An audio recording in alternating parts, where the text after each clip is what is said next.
chance to talk some NFL football. This is a very busy sports announcer, ladies and gentlemen. He works a ton all over the sports map for the Entertainment Sports Network, better known as ESPN. He does college football, college basketball, pro basketball, the NBA, WNBA. He's even been known to do a Little League World Series. But this Sunday he's going to be in Phoenix, Arizona. Since 2002, he has been the radio voice of the Arizona Cardinals. We say hello. Dave Pasch, first-time guest on Sportscaster Chronicles. Dave, welcome to Sportscaster Chronicles. Hey, John, thanks for having me on. Appreciate it. First of all, how you doing? We had a little snow today in New York. I'm guessing it's not snowing in Phoenix, is it? No, it is. I hate to tell you, it's about 70 right now. Well, if you do get snow, you got that roof. You guys can always push a button, and if it rains or something, right? Well, I grew up with the bad weather in the Midwest and out east for school, so. And I get enough of it with traveling, but it's nice to come home and have be able to fire up the pool if you need to. Boy, I'm jealous already, but sorry. Anyway, Dave, let's talk a little NFL football. Packers coming into town. 3 is a charm. Clearly, these teams are beginning to get to know each other very well. They saw each other in the preseason last week to wrap up the regular season, Week 17, and now. The wild card week. Clearly, these teams know each other very well, right? Yeah, I think one of the things that everybody's talking about is, what do the Packers really know about the Cardinals? Because the first time they played was in the preseason. It's really hard to read too much into it. Yes, it was the third preseason game, so the starters played for the first half, but you're not really showing a whole lot. You're not running offensively, which you're going to run during the season. You're not dialing up blitzes like you would during the season. And then last week, it was almost a preseason game because by kickoff, the Cardinals knew they weren't going to get a bye and that they were definitely playing Green Bay. So they wanted to limit what they showed Green Bay, in part because they don't want the Packers to know.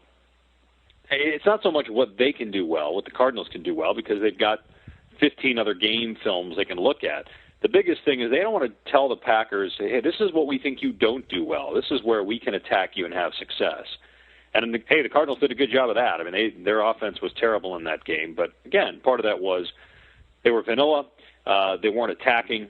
Kurt Warner played a handful of snaps. They didn't really go after Aaron Rodgers on defense. And the Packers played as if there was more to play for, certainly, than the Cardinals did. Right. You're already alluding. I clearly think that these two teams match up very well. They have similar offenses, kind of cagey defenses that don't get enough credit. But injuries, Dave, are clearly going to play a major part in this game. A quick update on your end from about Anquan Boldin. Everything I've been hearing, he really hasn't practiced much this week. Is that right?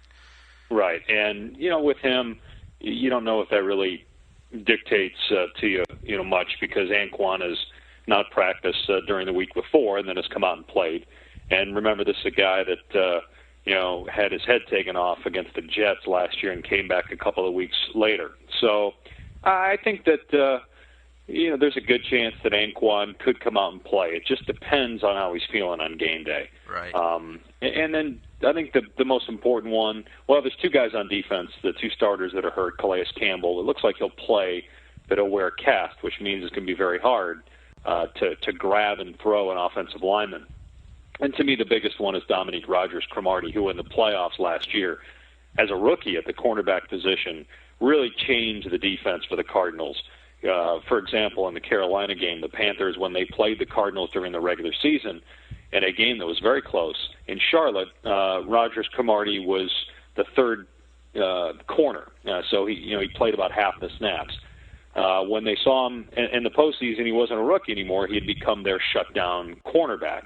The guy made the Pro Bowl in a second year. So he is a key guy. And coming off a bone bruise last week against Green Bay, it just comes down to what is his threshold for pain. Is he the type of guy who is going to be able to fight through that and have it not bother him? I would be surprised if he didn't play and didn't play well, But I also would be surprised if the Packers didn't test him to see how he does. And maybe not so much testing him as, okay, we're going to throw a deep route, you go chase Donald Driver, but throwing it to Driver out in the flat and making Rodgers-Cromartie come up and tackle. That's what I expect to see. Right. Again, our special guest, Dave Pasch, on the line from Phoenix, Arizona. He is the radio voice of the Arizona Cardinals. Dave, you've just been talking a lot about defense, and I really think it's going to come down to defense. I see the key for the Cardinals, and you please tell me if I'm wrong, it's really going to come up to their up front guys, I think, to shut down that high-speed West Coast offense that the Packers are going to bring in. Guys like Dockett and Okafor and Campbell, if he can play much, are really going to have to get pressure on Rodgers and kind of build a wall to shut down those passing lanes. Do you agree? Yeah, I think, the biggest thing is, you've got to get some pressure on Aaron Rodgers. In the game last week, they didn't get much, but I also think that, again, it was a scaled-down defensive game plan. I think this week they're going to go after him. I would be surprised if they did not blitz Rodgers a lot. And here's a guy that's been sacked 50 times on the season. Now, granted, the offensive line that's playing now was not, playing together earlier in the year. So I think that's one of the reasons why the Packers are 7-1 in their last 8 games. Their offensive line is healthy. That to me is the only question mark on the Packers. I think they're great on the outside with their receivers. They've got an excellent quarterback, even though he's playing his first postseason game. It doesn't seem like that really matters to him. There's really nothing that seems too big for him. And defensively, they're very good. Statistically, they're in the top 5 in just about every category. But their offensive line is really the only question mark, and I think that's mostly based on the first half of the season. But if you can get some pressure on Rodgers and force some bad throws, then you got a chance to get some takeaways. And that has to be a key because the Packers are ridiculous in terms of their turnover ratio. They're plus 24, and the Cardinals are minus 7. Right. We're going to find out. It's the late game, the last game on Sunday. It's, I guess, a 4:30 start on the East Coast, 2:30 in Phoenix. So we're going to find out. Dave, a couple minutes left. Let me talk to you about the NFC is wide open. And there really is no clear front runner. There was a few weeks ago. The Saints have fallen off. The Vikings aren't looking as strong as they did earlier. But I still think that the Cardinals really still aren't getting any love from the rest of the league. Everybody kind of forgets that, they played in the Super Bowl last year, and if it wasn't for one great catch with about 3 seconds left, they would have won the darn thing. Talk a little bit about has Phoenix kind of turned the corner? Has it become a pro football town? And talk about the attitude that Ken Whisenhunt has kind of brought to the franchise now a little bit. Well, I think that this has always been a football town, but you just had a lot of transplants here. You had a lot of people that were Bronco fans and 49er fans and a lot of Packer fans, and there will be a lot of Packer fans there tomorrow. But because of the new stadium, which opened in 2006, that really has given the Cardinals a dynamic they didn't have in the past. They just didn't have the revenue stream to be able to compete in terms of free agency and not just head coaches but assistant coaches.